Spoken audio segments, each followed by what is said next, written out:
If you didn't already know, I joined CopilotKit to help them build the AGI protocol and to help them build the open source side of CopilotKit. And this happened over 2 months ago. And today is a really exciting day because we announced Series A funding. But what is CopilotKit? Well, let's talk about it. So what we are trying to do is be the enterprise agenting front-end stack, but don't let the enterprise part scare you away because we're so much more than that, and we serve to every sort of customer from a small startup to enterprise grade.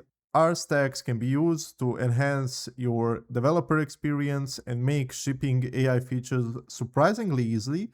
And we're actually supported and trusted by the major global companies like Google, Microsoft, all the other cool ones on this list. And actually, the whole ecosystem, including like Mastra, Amazon, Google, Microsoft, and so many others, are actually building on top of AGUI, which is an open source protocol that standardizes the way agents speak to client-side applications, which is kind of really important because up to this point, there was little standardization in the space, so this is like a major deal. And I just wanted to quickly show you how you can get started with CopilotKit and how you can test it out in your application and see if you like it. The getting started is really simple, and we're gonna go through it together. And I'm actually going to show you our brand new VS Code extension that we built that allows you to test your AI generation inside of your editor without ever leaving it. And if I scroll down here, you can see the features that we offer, and you can click on this quick start. And there are really three pieces to it. The first one is the AI backend. So this will be your agent framework, something like TenStack AI, Mastra, ADK, built-in agent, LangChain, and so many others. The built-in agent, it's built on top of either AI SDK from Vercel or TenStack AI, whatever you prefer. And all the other ones are supported as well through AGUI. And once you pick any of these, you can actually go through their corresponding quick starts and figure out how to do this. So you can just run these commands and get a pre-built template. But the important part is it consists of two main pieces once you select your agent framework. The first one being the runtime that runs on the server.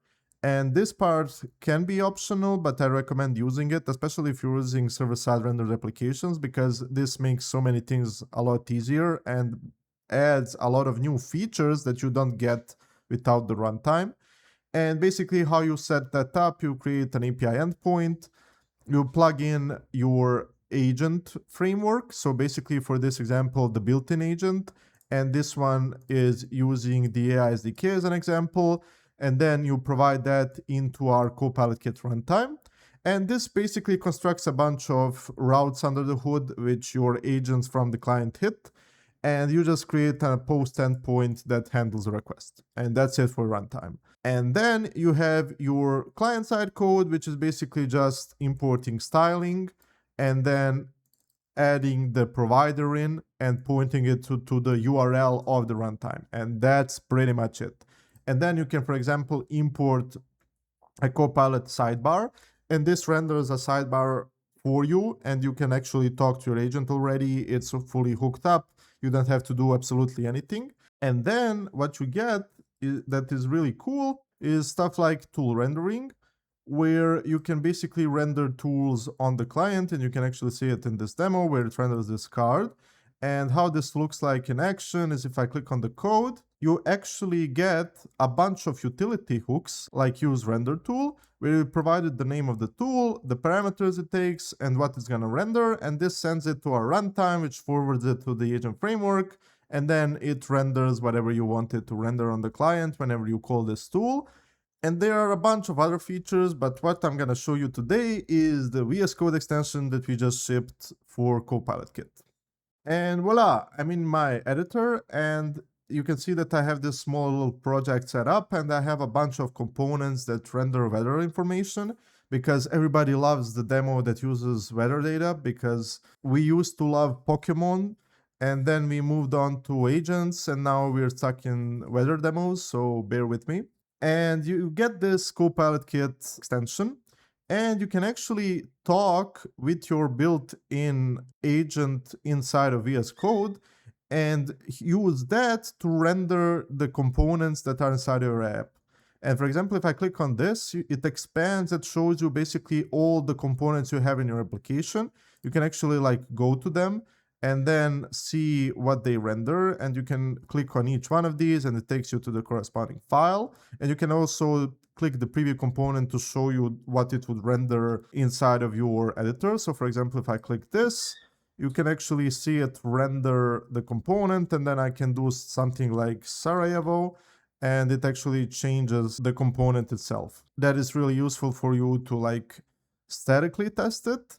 But if you want to actually talk with an actual LLM, that is possible as well. So for example, I'm gonna ask the LLM, what's the weather like in Sarajevo today? And I'm gonna click enter. And you can see it shows me something. Well, the reason it looks so bad is because here I duplicated a tool. So if I, for example, delete this, you can see it's removed from my list of available tools. And now if I ask it again, what's the weather like in Sarajevo today? You can see it renders the tool. So for example, it shows me that today is a thunderstorm, it's in Fahrenheit. And now I want to actually go to this component and see what it rendered. So this actually, if you click on this, it actually takes you to the component itself. So you can edit this and change it and do whatever you want. And then the cool thing is, let's say I wanted to save this for later. What I can do is I can name this conversation, so weather Sarajevo, and I can save it. And then, for example, when I want to test some certain flow that I've liked and found useful, let's say I refresh this and clear the chat. And now let's say I want to replay this later on to test something out that I've made changes to the component. I can actually click on replay in chat, and it's going to basically replay whatever we just did in the chat for us. So you can basically save snippets and replay them later on. And then, for example, if you find an edge case, you can save it and then replay it. And this is saved in your project as a fixture. So if you want to like push this to GitHub for everybody to be able to use and test out edge cases, you can do that as well. And it has a lot of other features that I'm not going to go through, like generative UI. And this basically also finds this, and you can actually see where it is. You can actually open the code and you can also render it. This is what powers the demo I showed you earlier. Then you have the A2UI catalog, which renders all your A2UI components. And the last bit is the A2UI inspector, which I'm not going to go into, but basically it allows you to connect to your runtime, and then you can actually see all the events that go through that runtime. So they all show up here, and you can debug them and see what is going on inside of your app, what events are being emitted, and then like filter them and do all that cool stuff. And this is all built for you to never leave your VS Code editor, to quickly ship your features and not have to worry about going to the browser, trying to replay stuff, making sure it works properly, then asking the LLM a question a million times and just burning your tokens. This allows you to do everything you want in-house quickly and iterate on your AI applications without any hassle.